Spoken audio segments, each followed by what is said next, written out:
Hi, എല്ലാവർക്കും happy Uthradam. അപ്പോൾ ഇന്ന് ഞാനൊരു വെള്ളരിക്ക കൊണ്ടൊരു കിച്ചടിയാണ് വയ്ക്കാൻ പോകുന്നത്. നമുക്ക് സദ്യക്കൊക്കെ കിച്ചടി ഉണ്ടാവുമല്ലോ, അപ്പോൾ അത് എങ്ങനെയാണെന്ന് നമുക്ക് നോക്കാം. എല്ലാവർക്കും അറിയാവുന്ന തന്നെയാണ്, പക്ഷേ ഞാൻ ഇന്ന് ആ കിച്ചടി ഒന്നുണ്ടാക്കി നിങ്ങളുമായിട്ടൊന്ന് ഷെയർ ചെയ്യുകയാണ്. നമുക്ക് വീഡിയോയിലേക്ക് പോകാം. അപ്പോൾ ഫ്രണ്ട്സ്, നമുക്ക് കിച്ചടിക്ക് ആവശ്യമായ സാധനങ്ങൾ: വെള്ളരി ഇത് ഞാൻ അരിഞ്ഞ് ഇതേപോലെ നീളത്തിലാണ് അരിയേണ്ടത്. അത് പച്ചടിക്കാണെങ്കിൽ നമ്മൾ സ്ക്വയറായിട്ട് അരിയണം. അപ്പം അത് ഞാൻ എടുത്തിട്ടുണ്ട്. ഒരു അത്യാവശ്യം ഒരു പകുതി വലിപ്പമുള്ളതിൻ്റെ പകുതി എടുത്തിട്ടുണ്ട്. പിന്നെ നമുക്ക് വേണ്ടത് കറിവേപ്പിലാണ്, വറ്റൽമുളക്, പച്ചമുളക് എടുത്തിട്ടുണ്ട്. എനിക്ക് നാടൻ പച്ചമുളകാണ് കിട്ടിയത്, അത് ഞാൻ എടുത്തിട്ടുണ്ട്. പിന്നെ നമുക്ക് വെളിച്ചെണ്ണ താളിക്കാനാണ് വെളിച്ചെണ്ണ വേണ്ടത്. പിന്നെ നമുക്ക് വേണ്ടത് തൈര് വേണം, തൈര് നല്ല കട്ട തൈര്. പിന്നെ നമുക്ക് തേങ്ങ, ഒരു മുറി തേങ്ങയും എടുത്തിട്ടുണ്ട്. പിന്നെ നമുക്ക് വേണ്ടത് കടുക്, പിന്നെ ജീരകവും. അപ്പോൾ ഇത്രയും സാധനങ്ങളാണ് വേണ്ടത്. പിന്നെ വെളിച്ചെണ്ണ, താളിക്കാനാണ് വെളിച്ചെണ്ണയും മുളകും കടുകും ഒക്കെ വേണ്ടത്. അപ്പോൾ ഇത്രയും സാധനങ്ങൾ നമുക്ക് വേണം. അപ്പം നമുക്കൊരു ചട്ടിയാണ് ഞാനിവിടെ എടുത്തിരിക്കുന്നത്. ഈ ചട്ടിയിലോട്ട് നമുക്ക് വെള്ളരിക്ക ഇട്ട് ആവശ്യത്തിന് വെള്ളം ഒഴിച്ച് ഉപ്പും പച്ചമുളകും കൂടെ അരിഞ്ഞിട്ട് നമുക്ക് വേവിച്ച് എടുക്കാം. അപ്പോൾ ചട്ടിയിലോട്ട് ഞാൻ വെള്ളരിക്കയും ഒരു കപ്പ് വെള്ളവും പിന്നെ പച്ചമുളക്, 2 പച്ചമുളക് എരിവുള്ളതാണ്, നാടൻ മുളകാണ്, അതും കൂടെ ഇട്ട് വേവിക്കാൻ വേണ്ടി വച്ചിട്ടുണ്ട്. ഇനി നമുക്ക് തേങ്ങയും തൈരും കൂടി ഒരുമിച്ചാണ് ഞാൻ അരയ്ക്കുന്നത്. ജീരകം ഒന്ന് പൊടിഞ്ഞാൽ മതി. അവസാനം തേങ്ങയും തൈരും കൂടി അരച്ചതിന് ശേഷം അവസാനം കുറച്ചൊരു സ്പൂൺ ജീരകം കൂടി ഇട്ടൊന്ന് അരച്ചിട്ട് നമുക്ക് ഇത് വെന്ത് വരുമ്പോഴത്തേക്ക് ഇതിലോട്ട് ഒഴിച്ചു കൊടുക്കാം.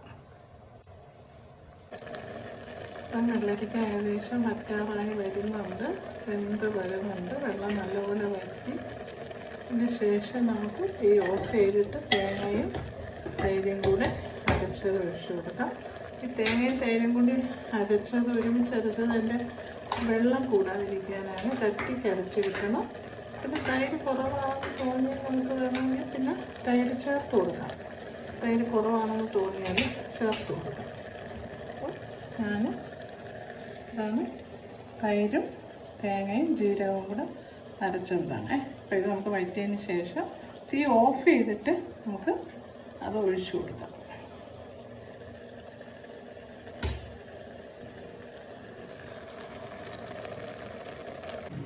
അപ്പോൾ വെള്ളരിക്ക കിച്ചടി ഏകദേശം വെള്ളമൊക്കെ വറ്റി വന്നിട്ടുണ്ട്.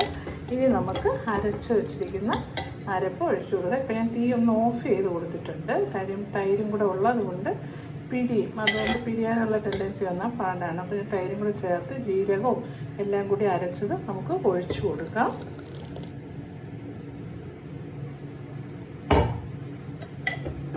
ഇനി നമുക്ക് തീ ഒന്ന് ചെറുതായിട്ട് ഒന്ന് ചൂടാവുമ്പോൾ നമുക്ക് ഓഫ് ചെയ്യാം. ഓഫ് ചെയ്തതിന് ശേഷം കടുക് വറുത്ത് നമുക്ക് എടുക്കാം. ചിലർ കടുക് അരയ്ക്കാറുണ്ട്, പക്ഷേ എനിക്കത് ഇഷ്ടമല്ല. കടുകിൻ്റെ ഒരു ടേസ്റ്റ് മാറും. അതുകൊണ്ട് ഞാൻ ചെറുതായിട്ടൊന്ന് ചൂടാക്കിയതിന് ശേഷം സാധാരണ നമ്മൾ താളിക്കും പോലെ താളിച്ചെടുക്കാനാണ് ഞാൻ ചെയ്യുന്നത്. ഇതാണ് കിച്ചടി എന്ന് പറയുമ്പോൾ ഇങ്ങനെ വേണം അരിയാൻ. ചെറിയ പീസായിട്ട് അരിഞ്ഞെടുക്കണം. പിന്നെ നമുക്ക് ചിലപ്പോൾ തൈര് കുറവ് തോന്നുകയാണെങ്കിൽ കുറച്ച് തൈരും കൂടെ ചേർത്ത് കൊടുത്താൽ മതി. അപ്പോൾ ചെറിയൊരു പാന് ഞാൻ അടുപ്പത്ത് വെച്ചിട്ടുണ്ട്. നമുക്ക് കടുക് വറുത്ത് കിച്ചടിയിലേക്ക് ഒഴിക്കാം. കടുക് വെളിച്ചെണ്ണയാണ് ഞാൻ എടുത്തത്. ഇതിനൊക്കെ വെളിച്ചെണ്ണയാണ് നല്ലത്. വെളിച്ചെണ്ണ നമുക്ക് ഒഴിച്ചു കൊടുത്തിട്ടുണ്ട്. മൂത്ത് വരുമ്പോൾ നമുക്ക് കടുക് പൊട്ടിക്കാം. തൈര് കുറവാണെന്ന് തോന്നി കുറച്ച് കട്ട തൈരും കൂടെ നമുക്ക് ചേർത്ത് കൊടുക്കാം. ഞാൻ അരച്ചെടുത്തത് കൊണ്ടാണ് പറഞ്ഞത്. കടുകിട്ട്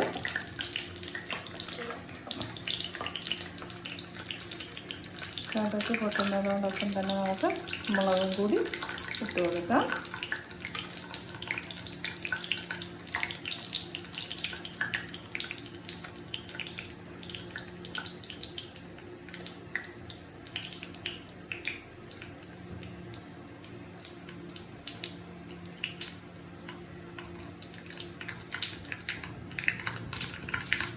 മുളക് കൊടുത്ത് കടുക് പൊട്ട് മുളക് കൊടുത്ത് നമുക്ക് കറിവേപ്പിലയും കൂടി ഇട്ട് കൊടുക്കാം. また കിച്ചടിയിലോട്ട് ഒഴിച്ചു കൊടുക്കാം.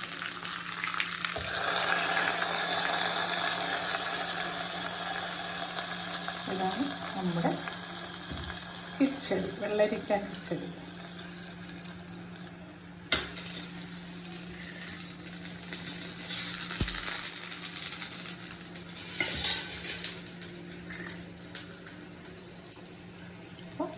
നമ്മുടെ വെള്ളരിക്ക കിച്ചടി ഇവിടെ റെഡി ആയിട്ടുണ്ട്.